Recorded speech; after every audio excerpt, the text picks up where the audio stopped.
Au matin, lorsque tu te lèves à regret, aie cette pensée en tête: je me lève pour accomplir l'œuvre d'un homme. Voici la morale parfaite. Vivre chaque jour comme si c'était le dernier. Ne pas s'agiter, ne pas sommeiller, ne pas faire semblant. Dès l'aube, rappelle-toi combien il est précieux d'être en vie, de respirer, de penser, de jouir, de voir. Le temps est un fleuve d'événements. Le monde est changement, la vie est opinion. Tout est enchaîné ensemble dans le monde, et ce lien est sacré. Rien n'est étranger à rien d'autre. Tout a été disposé ensemble, et contribue à l'harmonie du monde. Ce que la nature des événements t'impose, elle te donne aussi la force de le supporter. Rien de ce qui est en accord avec la nature ne peut être mauvais. Rejette ton sentiment d'avoir été lésé, et le dommage lui-même disparaîtra. Nous ne perdons que la vie que nous vivons, et nous ne vivons que celle que nous perdons. Notre vie est telle que la font nos pensées. L'âme prend la teinte de ses pensées, imprègne-la d'idées nobles et justes.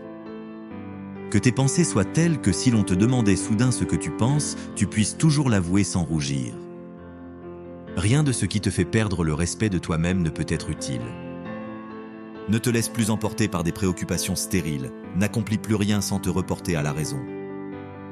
Souviens-toi que ce n'est pas ce qui t'arrive qui te fait souffrir, mais ton jugement à son propos, et tu as le pouvoir d'annuler ce jugement à tout moment.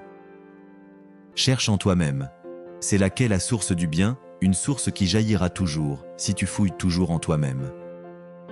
Apprends à pénétrer dans l'âme de chacun, et à y voir ce qu'il est, et laisse les autres pénétrer dans la tienne.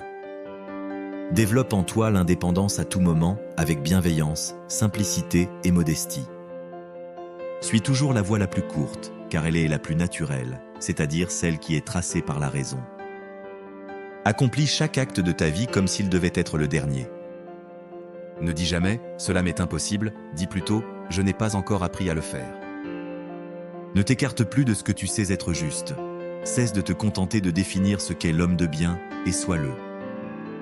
Il arrive que nous soyons injustes en nous abstenant d'agir, et non seulement en agissant. Ne pas faire ce que l'on doit faire est une faute, autant que de faire ce qu'on ne doit pas faire. Ne jamais être pressé ni retardé, mais suivre la raison en toute chose. Dès l'aurore, dis-toi d'avance, je vais rencontrer un indiscret, un ingrat, un insolent, un fourbe, un envieux, un égoïste. Sois exigeant envers toi-même, mais indulgent envers les autres. Avant même que tu ne parles, ton visage doit révéler ce que tu vas dire. Habitue-toi à être attentif à ce que dit l'autre, et autant que possible, entre dans l'âme de celui qui parle. Celui qui aime la gloire confie son bonheur à l'opinion des autres. Celui qui aime le plaisir confie son bonheur à ses propres sensations. Mais le sage confie son bonheur à sa propre conduite. Les hommes sont faits les uns pour les autres, enseigne-les ou supporte-les. Personne ne se lasse d'être servi, donc servir est conforme à la nature.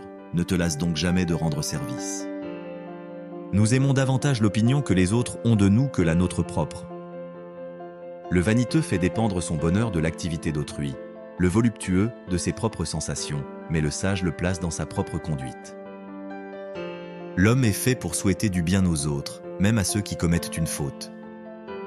Prends garde de ne pas avoir les mêmes sentiments que les misanthropes. La meilleure manière de se défendre est de ne pas imiter l'offenseur. La meilleure façon de se venger d'un ennemi, c'est de ne pas lui ressembler. Les effets de la colère sont plus pénibles que les causes. La douceur est invincible, pourvu qu'elle soit sincère et sans hypocrisie. Sois comme le promontoire contre lequel les vagues ne cessent de se briser. Il se tient debout et autour de lui, les eaux écumantes s'apaisent. Ne t'irrite pas contre les événements, il ne se soucie nullement de ton irritation. Celui qui vit en accord avec lui-même, vit en accord avec l'univers. L'art de vivre ressemble davantage à la lutte qu'à la danse. Tu peux, à l'heure que tu veux, te retirer en toi-même. Nulle retraite n'est plus tranquille ni moins troublée pour l'homme que celle qu'il trouve en son âme. L'émeraude ne perd pas de sa valeur faute de louange. Merci d'avoir suivi cette vidéo sur les pensées de Marc Aurèle.